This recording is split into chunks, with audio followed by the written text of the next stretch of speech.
Olá, olá, olá, muito bom dia. Hoje é 22 de agosto, 15 para as 5 da madrugada. Frio, muito frio. Aqui em Curitiba deve estar aí perto de 2 graus, mas a Serra Gaúcha neva e neva bastante, na Serra Catarinense. Dizem as más línguas que no sul do Paraná também. Não sei bem se não estou no sul do Paraná, acho até que não estou bem no sul do Paraná, mas aqui também está muito frio, muito frio. Agora, o problema de estar frio ou não é que, veja bem, minha gente, o país continua entregue aos ratos. Nós até tentamos várias vezes já ao longo dos últimos 40 anos, a gente vem tentando acertar, vota aqui, vota ali, bota um canalha aqui, dali a pouco vai lá, cansa daquele canalha, elege outro e a gente sempre errando, muitas vezes até por ignorância, outras vezes por má fé mesmo, porque acabamos por trocar nossos votos por dentaduras, por aparelhos ortopédicos, por cadeiras de rodas, por uma meia dúzia de telha, por algumas cadeiras, enfim. E cada vez que nós erramos, infelizmente a máquina administrativa, ela sofre. Por quê? Porque aquele que nós colocamos de forma indevida, de forma desconexa, ele vai alimentar aquela máquina administrativa, ou seja, ele vai azeitar a máquina administrativa para que quando ele saia do poder, não sobre absolutamente ninguém que ele possa colocar na cadeia. E caso alguém tenha a ousadia de colocá-lo na cadeia, que ele tenha ali seus cupinchas, seus parceiros, que possam tirá-lo da cadeia muito rapidamente. E é por isso que nós vemos aí inúmeros membros do judiciário e de outros órgãos tais que são capazes de qualquer coisa para o salamaleque, aquele que se dignou indicá-lo para aquele cargo. Trata-se de troca de favores mesmo, nada além disso, ou muitas vezes até muito mais além disso, porque o cara, depois que ele está ali no cargo, depois que ele entendeu o preço da assinatura, da sua assinatura com aquela caneta, então muitas vezes o cara se torna sanguinário, ele se torna aí sim, um verdadeiro crápula. Bem, é claro que eu adoro ficar observando os passos dessa esquerda maravilhosa que está aqui no Brasil. É claro também que eu me atenho à esquerda tupiniquim, não porque a esquerda estrangeira seja pior, ou não, ou até porque ela possa me ser desconhecida, não é isso, não. Mas eu tenho que dar valor, digamos assim, à prata da casa, né? Quer dizer, vamos brincar um pouco, vamos dar valor à prata da casa. Nossos terroristas são melhores do que os terroristas internacionais, nossos traficantes são melhores e mais fortes, e maiores e mais interessantes. Dá para lembrar da fala do Magnoli, né, o Demetrio Magnoli. Eu falei Magnoli, mas a pronúncia correta parece que é Magnoli. O Demetrio Magnoli é um cara até bastante interessante, eu me surpreendi muito com a fala dele. Ele não é um Zé Ruela, não. Ele é uma pessoa aí que tem bastante influência nos meios tupiniquins aí, principalmente da mídia, né? Mas ele é ligado, se não me engano, a alguma coisa da área da indústria e do comércio, coisa aí meio grande. O cara tem bastante dinheiro, tem bastante influência e tal. E o Demetrio Magnoli falou que o Brasil chegou ao fundo do poço com a eleição de Bolsonaro, nós estamos vendo agora uma corrupção rasteira, uma corrupção, assim, sabe, não é mais aquela corrupção grandiosa dos tempos de Fernando Henrique, de Lula e etc. Né? A de Lula, por exemplo, tinha grandes empreiteiras e tal, e ele cita isso como se isso pudesse dar uma ideia de grandiosidade. Eu queria entender a cabeça desse indivíduo, um cara que eu até cheguei a admirar por alguns momentos. Eu simplesmente parei e pensei, meu Deus do céu, se isso é o que eu admiro, eu imagino o que é que eu estava passando para os meus filhos, para os meus netos, para as pessoas que estavam à minha volta, porque a gente chegou a admirar um tal de Sérgio Moro, ou Sérgio Moro, né? E a gente percebeu que também é outro que se desintegrou, né? Puxa vida, e tantos outros, o próprio Fernando Henrique Cardoso, um cara que estudou na Sorbonne, nossa, aquela coisa maravilhosa, um cara que tinha assim muita classe, muito gabarito e etc. E no fim ele vem para mostrar para a gente o quanto o estudo pode levar um homem a ser mais canalha que os canalhas. Porque um canalha sem estudo, você pode até alegar, não, mas é um ignorante e tal. Agora, um canalha estudado, você, puxa vida, você... Deus que me perdoe. Bom, é bom nem falar muito, porque senão daqui a pouco eu vou acabar falando é besteira. Pois então, e assim que vira e mexe para todo lado que se olhe, encontra-se algum exemplar do pássaro de tão pobre plumagem que nos remete à esquerdalha tupiniquim. Apesar dos inúmeros casos que eu poderia utilizar no meu quadro, Boulos, Maria do Rosário, Jacques Wagner, Zé Dirceu, Marilena Chauí, Haddad e inúmeras outras espécimes, nem um pouco raras, mas eu vou me ater ao caso mais recente, que é o presidente da OAB. O presidente da OAB, minha gente.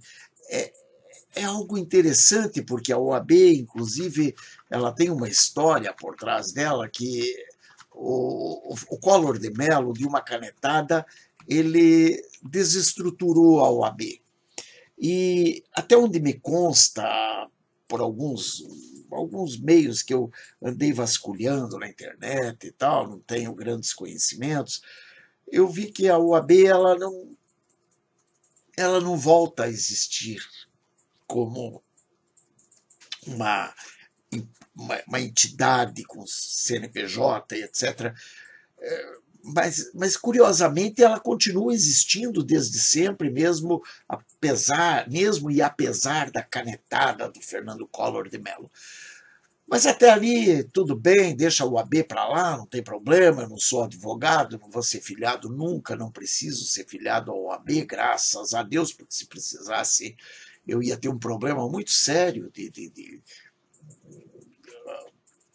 eu ia ter um problema muito sério, porque eu não iria conseguir olhar para a cara daqueles indivíduos e, sei lá, e fazer algum salamaleque, fosse qual fosse. Bom, gente, é interessante. Esse povo encontra um murinho escrito passar vergonha. E é ali mesmo que todos se encostam à espera do momento de poder passar aquela vergonha. Porque as outras tantas que lhes foram apresentadas serão igualmente disputadas para serem passadas com o garbo que a vergonha exija. Ou seja, tem que passar a vergonha, e se para isso tiver que entrar 300 vezes na fila e passar aquela vergonha 300 vezes, pois olha, haverão alguns que ainda a passarão 400 vezes. Pois é. Mas neste caso, o estupendo Felipe de Santa Cruz Oliveira Skaletsky, que responde atualmente pela presidência do motivo da vergonha aos advogados sérios desta nação, ele conseguiu envolver-se em um escândalo por conta de uma fraude favorecida por ele como presidente da OAB.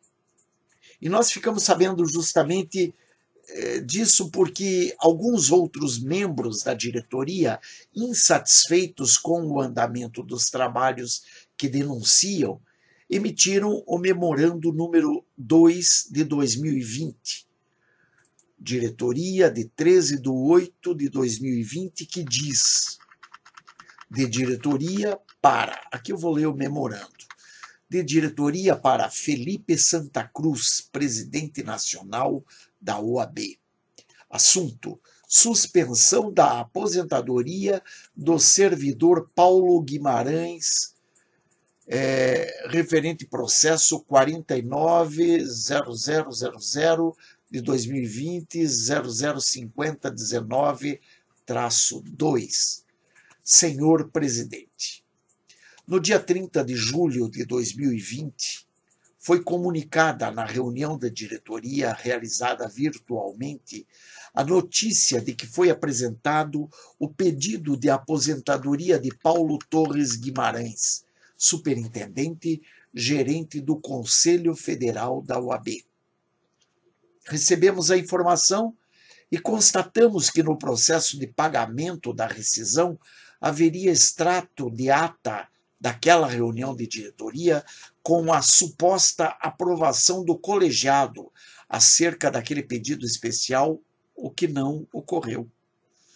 Ocorre que, naquela reunião, a diretoria não deliberou e aprovou o referido pedido de aposentadoria especial, que sequer foi apresentado formalmente.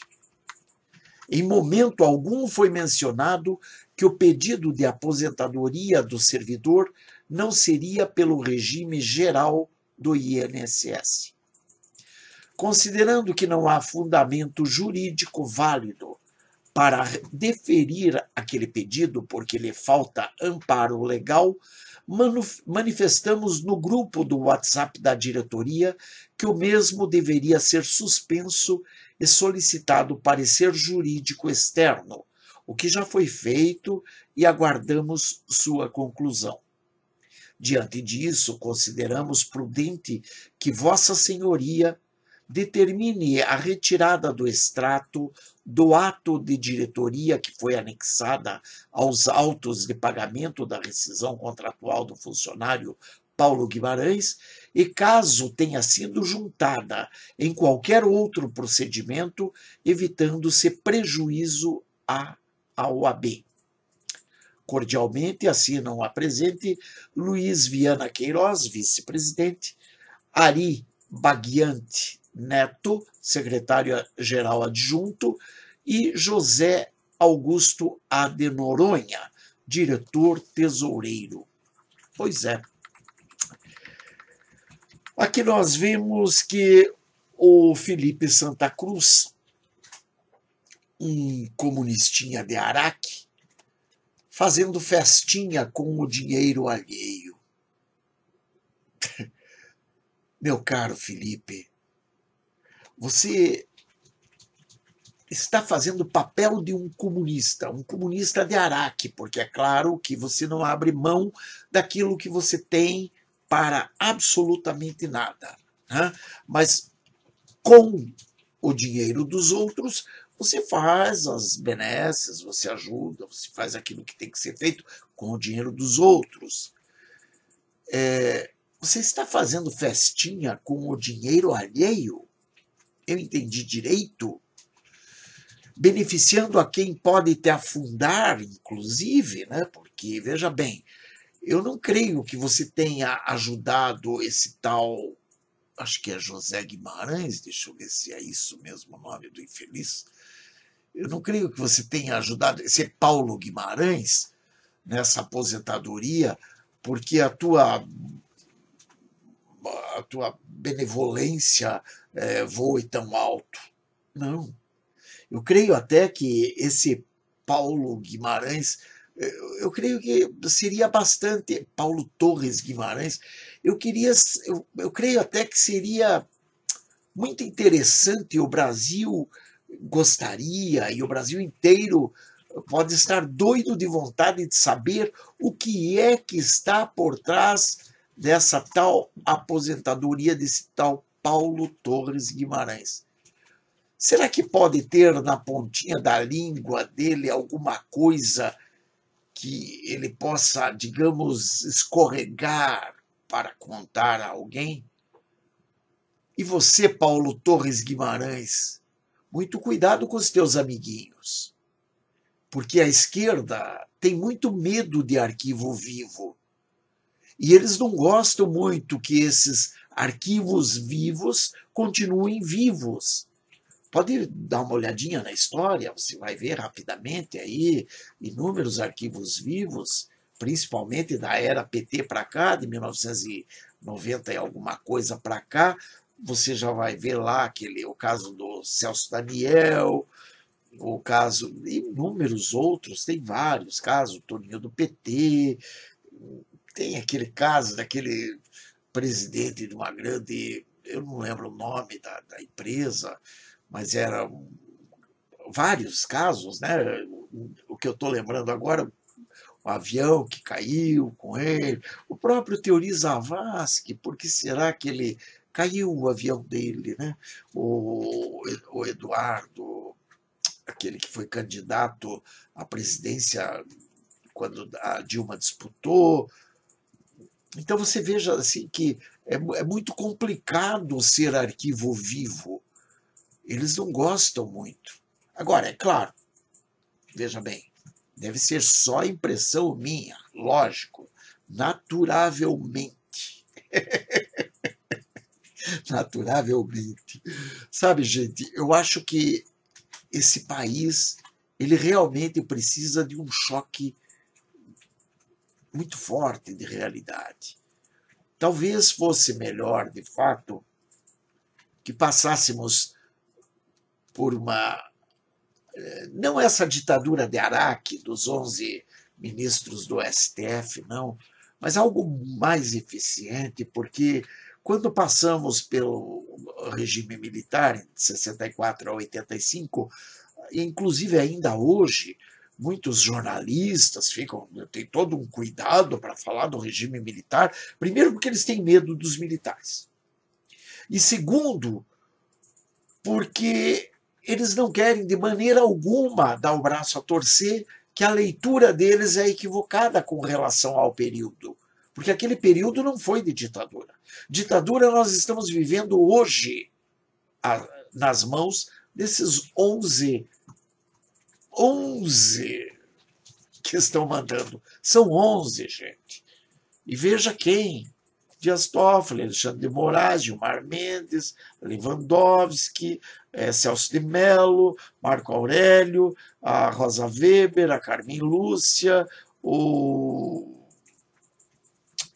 Fux, tem mais um aí que eu estou esquecendo, dois aí que eu estou esquecendo, mas são todos são 11 seres das trevas, 11 pessoas que, meu Deus do céu, eu acho que em lugares sérios, é claro que hoje o mundo praticamente está virado de ponta cabeça, nós vimos a Merkel sendo, eu achei lindo isso, a Merkel sendo doutrinada pela Greta, uma menina, uma menina, uma criança e o que é pior, uma criança com problemas.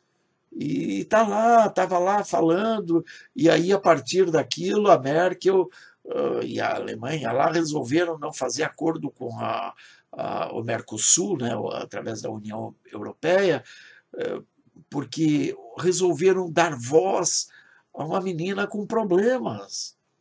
E com problemas tais que, por exemplo, ela vê um problema na Amazônia, mas a França não para de queimar. E outros lugares estão assim meu Deus, tá terrível, ela vê um problema na Amazônia, mas ela não viu o problema que o PCC chinês, né, o Partido Comunista Chinês, coloca no mundo via um vírus com um projeto claro de dominação. Ela vê um problema na Amazônia, mas ela não vê um problema quando o mundo está dizendo que não se deve usar uma cloroquina, porque essa cloroquina não é testada e não sei o quê, e de repente, ao mesmo tempo, aqueles mesmos que estão dizendo que a cloroquina não é boa, estão comprovando, eles mesmos falando que já estão usando a cloroquina e faz muito tempo.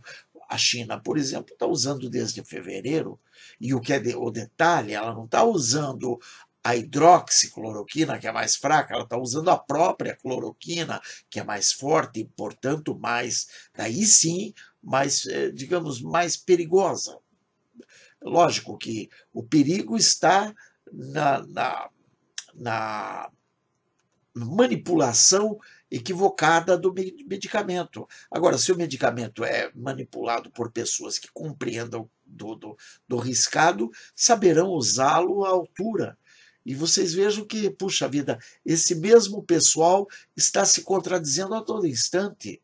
E aí eu te pergunto, mas quer dizer, e essa menina pode ter voz? Uma menina totalmente equivocada, uma menina totalmente.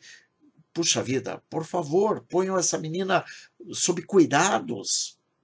Não porque ela vai incomodar, não incomoda, é criança falando.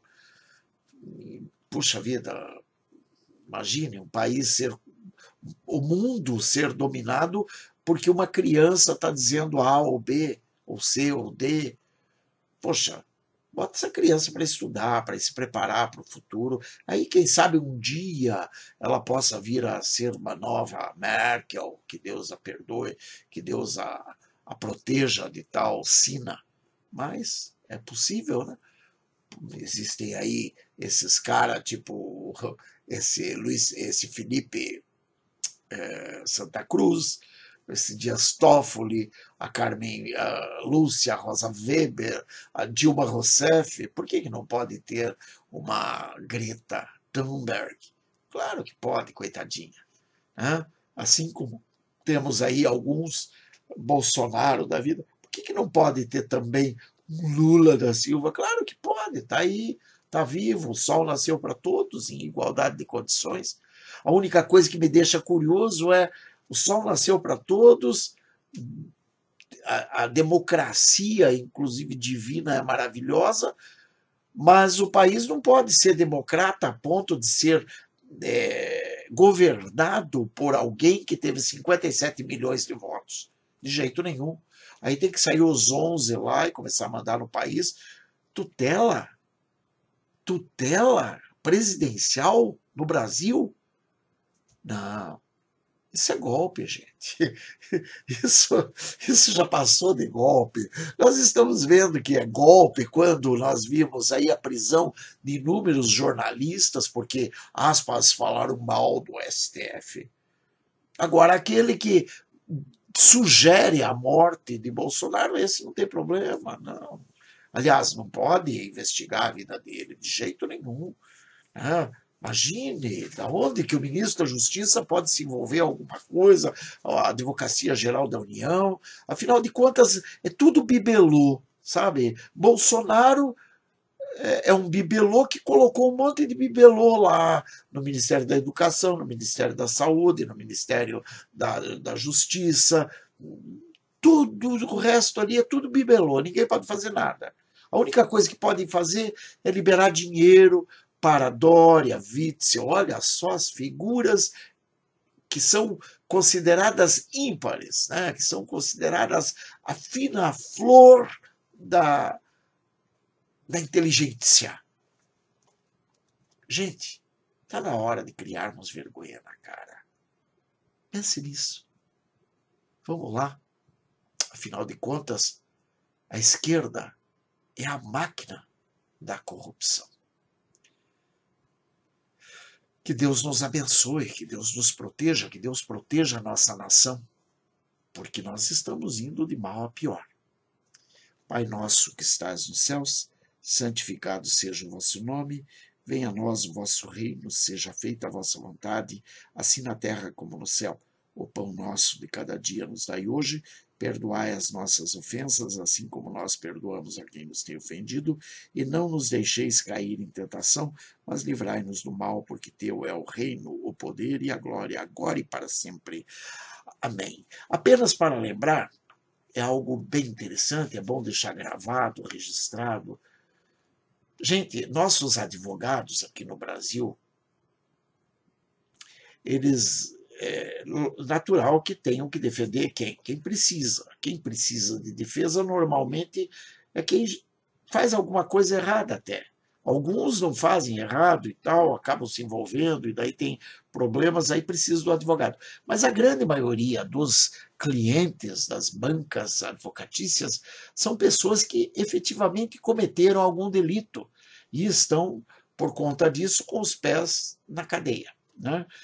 E o curioso é que nós temos leis que protegem esses advogados a ponto deles não terem que nem mesmo pedir satisfação de seus clientes de onde vem o dinheiro que eles usam para pagá-los. Veja, a partir daí nós já vemos que isso é uma grande fraude. Claro, se o cara é um traficante, o dinheiro que ele usa para pagar o advogado vem da onde? Do tráfico. Se ele é criminoso de outras esferas, o dinheiro dele vem do crime. Né? Se ele é um corrupto, né? Por exemplo, o Bolsonaro não tem dinheiro para pagar bons advogados, mas a gente está vendo que ele não entra no esquema da corrupção. Agora, aqueles que entraram, Renan Calheiros, Lula da Silva, Palocci, Zé Dirceu e etc., que circulam para lá e para cá, nós vimos esses dias, o próprio Boulos está circulando de avião para lá e para cá. Quem paga isso, né? De onde vem essa bufunfa? Beijos, gente. Bye. Fui.